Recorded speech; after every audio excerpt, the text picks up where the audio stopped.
Hello, coucou, bonjour. Je vais encore expliquer une fois le processus pour les parents qui ont multiples enfants et qui ne savent pas comment venir avec tout le monde, qui n'ont pas les moyens pour amener tous les enfants au même moment. Donc, je vais encore expliquer ça une fois. J'ai déjà expliqué ça au moins 2 fois, mais il y a des gens qui continuent de me demander. Donc, j'espère que vous allez voir cette vidéo et que ça va vous aider dans votre processus. Nous savons que quand je vais expliquer ça terre à terre, aussi simplement que possible. Nous savons tous que quand on va à l'interview et qu'on prend notre visa, on nous donne 6 mois pour quitter le pays. Donc, si tu ne quittes pas le pays 6 mois après avoir ton visa va se gâter. D'accord, on reconnaît ça. Maintenant, toi, tu veux partir et après revenir pour chercher les enfants ou bien l'autre personne, que ce soit. On ne veut pas.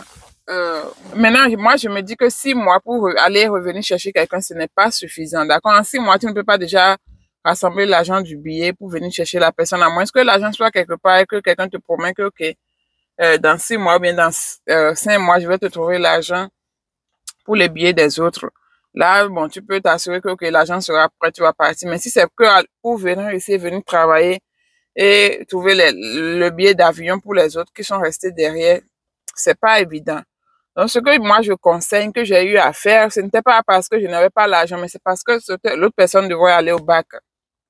Donc, ce que j'avais fait, au fait, quand on est allé à l'interview, j'ai demandé au consul si, après qu'il nous ait accordé le visa, j'ai demandé au consul si je pouvais retarder le visa de mon aîné parce qu'il va au bac et que je voudrais qu'il aille au bac avant de voyager.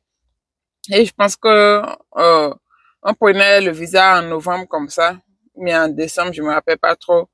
Et lui, il devait aller au bac en juin ou bien en juillet. Donc, on est resté. Le consul nous a dit, OK, on peut retarder ça. Quand est-ce qu'on veut qu'il revienne? Donc, j'ai dit qu'il peut revenir vers juin, juillet. Bon, ça, ils ont dit, il n'y a pas de souci. Le plus important, c'est qu'il revienne avant la fin de, je pense, avant septembre de l'année, parce que septembre, la loterie, la DV loterie, ça allait stopper. Donc, on a pris rendez-vous en même temps. On a dit, OK, il va revenir peut-être le 15 juillet par là. Donc, on est parti. Nous, on a eu un visa. Moi, j'ai mon visa avec Tiden. Et le grand frère de Tiden, lui, il est resté là-bas au Bénin. Et nous, on est parti. Et vers le juillet, on a écrit à l'ambassade pour dire okay, que le grand frère de Tiden est prêt pour venir prendre son visa. Ils ont dit, il n'y a pas de problème, il peut venir. Donc, il est parti à l'interview avec son passeport. On lui a donné son visa et puis il est parti. Donc, ça lui a fait au moins 7 mois d'abord de garantie sans que rien n'arrive à son visa. Et maintenant, il a eu le visa et il avait encore 6 mois pour rentrer. Donc, j'espère que vous avez compris. Donc, au moins, ça montre que là, maintenant, la personne a eu au moins 12 mois, entre 12 et 13 mois quand même pour revenir. Non, si vous laissez vos enfants là-bas, dites au consul que après avoir reçu votre visa, vous payez l'argent du visa de l'enfant aussi. Mais vous dites au consul que l'enfant ne veut pas prendre son visa maintenant, il va ramener son passeport dans 6 mois ou bien dans 7 mois. Ça dépend de quelle période vous avez eu votre visa pour que l'enfant revienne pour prendre son visa. Maintenant, assurez-vous que l'enfant retourne avant le 30 septembre de l'année. D'accord? Si la personne ne retourne pas avant le 30 septembre de l'année, il va perdre son visa parce que les visas seront déjà clôturés pour cette période de développerie. Maintenant, et jeudi 30 septembre de l'année où vous avez gagné, si c'est DV 2024, ce sera 30 septembre 2024, pas 2023. D'accord? Maintenant, même si les résultats sortent en 2023, c'est ainsi de suite. Donc, ce sera le 30 septembre de l'année qui est sur votre résultat. Donc, là, si c'est DV 2022, 2023, ce sera 30 septembre 2023, ainsi de suite. Maintenant, pour les femmes enceintes, d'accord, si vous êtes enceinte et que vous allez à l'interview, alors que vous étiez enceinte, et que vous avez votre visa avec votre grossesse, et que après vous êtes rentré chez vous, vous avez accouché avant de voyager, vous pouvez toujours retourner à l'ambassade, leur dire que vous avez accouché, ou bien leur écrire une lettre, ou bien les appeler à l'ambassade de votre pays. Ils réservent toujours un visa pour l'enfant qui est dans le ventre, au cas où l'enfant va sortir avant le départ des parents. Donc, si vous avez fait votre bébé au pays, alors que vous avez déjà reçu votre visa, vous devez retourner à l'ambassade avec le passeport de l'enfant pour aller récupérer le visa de l'enfant. Dans ce cas, il faut faire le passeport de l'enfant le plus tôt possible. D'accord? Il y a certains qui ne savaient pas, ils ont eu l'enfant, ils ont dû laisser l'enfant au pays. Tout ça, c'est des choses.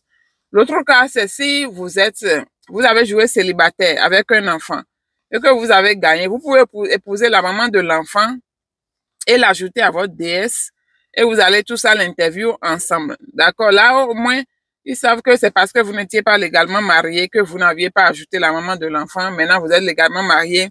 Et ils savent que ce n'est pas un faux mariage parce que vous avez un enfant qui vous lie. D'accord? C'est le même cas si vous avez fait votre enfant, vous avez joué seul célibataire et en temps vous avez rencontré une fille ou bien un homme et vous avez épousé la personne, vous êtes tombé enceinte ou bien vous avez enceinté la personne, vous avez eu un bébé. Quand les résultats vont sortir, vous pouvez ajouter l'enfant et votre DS. L'enfant dans votre DS, d'accord? L'enfant et le mari et la maman, ou bien le papa et la maman, ou la maman, pardon, dans votre DS. Il n'y aura pas de problème à l'interview. Même si vous avez joué célibataire, qu'un temps avant les résultats, vous êtes marié, vous pouvez aussi ajouter votre femme dans votre DS quand les résultats vont sortir, que vous serez sélectionné. Vous ajoutez dans votre conjoint sur votre DS pour aller prendre le visa ensemble. Parce qu'ils savent que après la développerie, la vie continue. Donc, c'est pas comme si quand vous avez accouché, vous avez stoppé votre vie. D'accord, la vie continue. Donc, les gens font le mariage, les gens accouchent et tout et tout. Donc, ils tiennent tout ça en compte. C'est la partie où les gens se marient après les résultats. C'est ça qui pose problème. C'est ça qui donne l'impression de faux mariage. Mais comme je vous l'ai dit, même si si vous avez un enfant, c'est une preuve irréfutable que vous étiez ensemble. Donc, même après les résultats, vous pouvez vous marier, l'ajouter à votre DS si vous avez un enfant.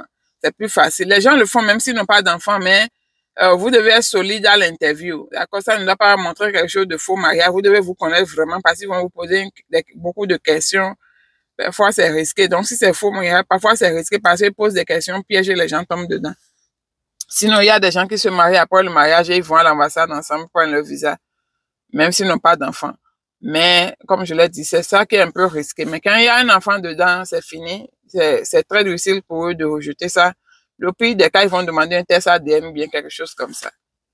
Donc, voilà ce que j'avais à expliquer sur les questions qui me reviennent souvent en inbox, les questions spéciales. Donc, je pense que j'ai abordé tous les sujets dans le cas. Donc, pour les enfants, pour les familles de plusieurs personnes, voilà la stratégie qu'il faut utiliser.